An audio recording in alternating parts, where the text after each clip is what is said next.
In recent days, a storm has brewed over a controversial executive order issued by President Donald Trump. The order cuts off all U.S. aid to South Africa and offers to resettle South African white farmers, Afrikaners, as refugees in the United States.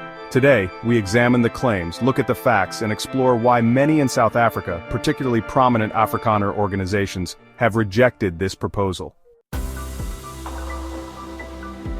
Trump's executive order claims that South Africa's government is engaged in discriminatory practices against its white minority, particularly targeting Afrikaner farmers by seizing their land without compensation.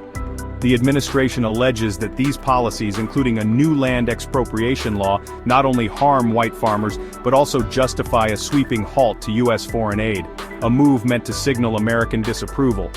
According to sources such as the Associated Press and Reuters, Trump's order also ties these issues to South Africa's stance in international legal battles, including accusations against Israel at the International Court of Justice. However, a closer look at the facts reveals a very different picture. South Africa's recently enacted Expropriation Act is designed to address long-standing economic imbalances dating back to the apartheid era, a system that forcibly deprived millions of land and opportunity. The law permits the government to expropriate land only in carefully defined cases, typically when property is not being used or when redistribution is deemed to serve a broader public interest. Importantly, South African officials have stressed that no land has actually been confiscated under this law. Critically, the law does not single out white farmers. Rather, it is part of a broader effort to remedy historical injustices. Claims that the government is actively targeting Afrikaners or that their land is being seized without compensation are, as we shall see, not supported by evidence. White Afrikaners have long been portrayed in international debates as a vulnerable minority in need of rescue. Yet the facts tell a different story. Afrikaners are among the most economically privileged groups in South Africa. Despite representing roughly 7% of the population, they own an estimated 70% of the country's privately held farmland, according to multiple news reports. Moreover, prominent Afrikaner organizations, such as AfriForum and Solidarity, have unequivocally rejected Trump's offer. Leaders like Callie Creel, CEO of AfriForum, have stated, "We have to state categorically, we don't want to move elsewhere." The rationale is clear. Relocation to the United States would not only sever long-standing community ties, but would also mean losing access to land, wealth, and the social infrastructure they have built over generations. In essence, while the executive order is couched in terms of humanitarian relief, the reality is that Afrikaners are not among South Africa's most vulnerable groups. They benefit from economic advantages and established property rights that would be jeopardized by any forced resettlement. A key aspect of the controversy is the role of misinformation. Trump's claims have been amplified by selective interpretations of South Africa's policies.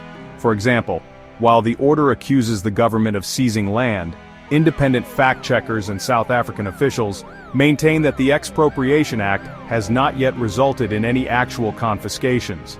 Moreover, while there have been isolated incidents of farm violence, experts note that these are part of broader crime challenges affecting the country, not evidence of a systematic, racially motivated persecution of Afrikaners. The narrative that white farmers are under existential threat appears to be less about their current conditions and more about stirring political sentiment in the United States. Some of this messaging appears to be influenced by figures like Elon Musk, a South African-born entrepreneur now aligned with Trump, whose social media posts have painted a picture of white Afrikaners as persecuted victims. Yet, as multiple independent reports confirm, there is no widespread state-sponsored campaign against white landowners in South Africa.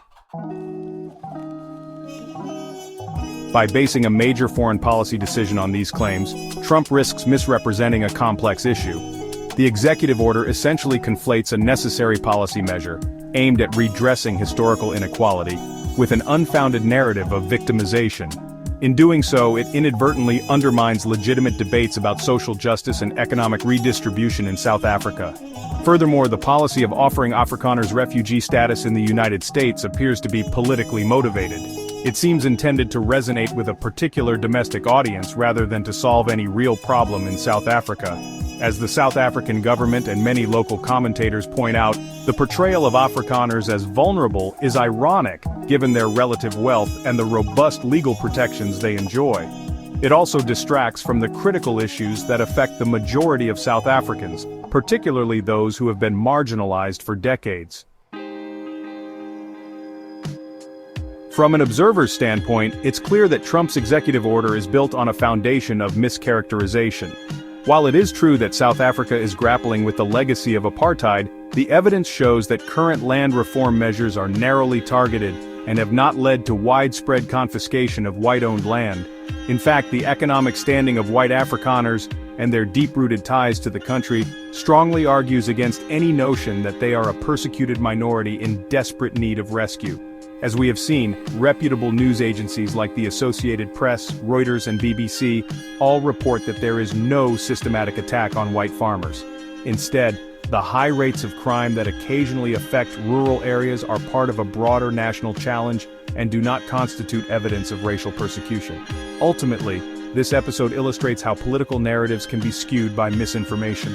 The decision to cut off aid and offer refuge to a group that is, by most objective measures, economically privileged, not only misrepresents the facts but also risks undermining constructive debate over land reform in South Africa.